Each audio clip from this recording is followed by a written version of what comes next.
Good morning, students. Students, today we will learn these pages, page number 44 and 45. Let us start.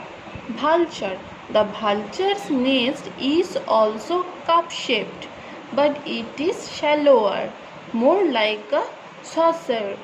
It uses twigs to build its nest on a tall tree tops, from where it can look for food at a distance.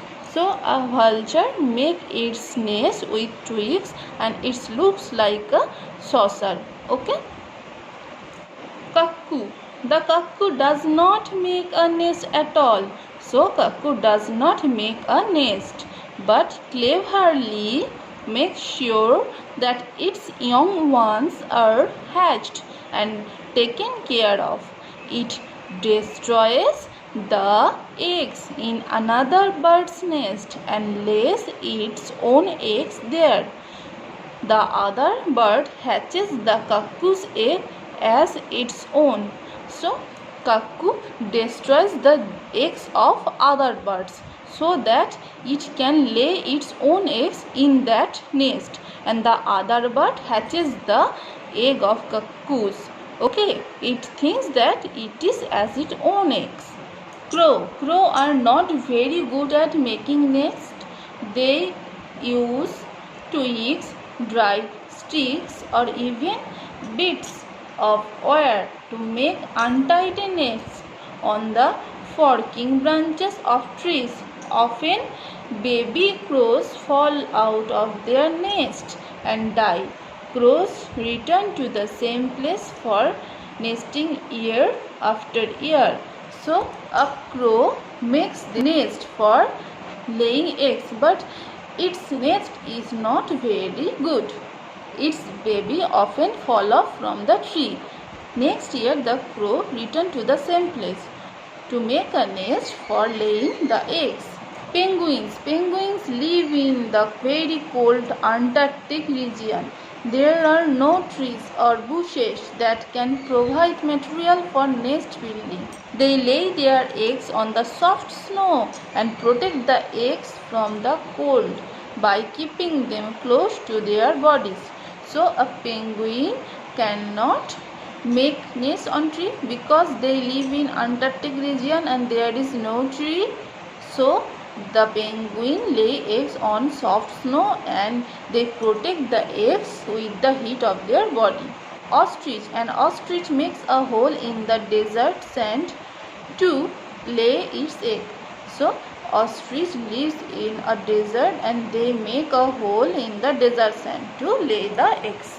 Come to the next page. Caring for baby birds. Once a bird's nest is ready, it lays its egg in it. Both mother and father bird take turn to sit on the eggs and provide warmth. The eggs need to be kept safe from enemies and predators too. Both parents work hard to keep the nest clean and comfortable. After a while, the eggs hatch and baby nestlings come out. The baby birds are born with their eyes closed and no feathers too, as they are quite helpless. They need to be looked after. The mother bird uses its beak to cut small pieces of food and push it directly into the mouths of the baby birds. So baby birds are born with their closed eyes and they have no feathers, so they cannot fly when they born. So their mother bird and father bird look after them, and the mother bird use their beak to feed them.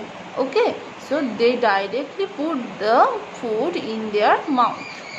Once the baby birds grow bigger and stronger, they grow feathers. They are taught to fly and find food for themselves by their parent birds. Once the young ones are old enough to take care of themselves, they fly away. Parents birds take care of the baby birds. When the baby birds grow old and learn how to fly, they fly away from the nest.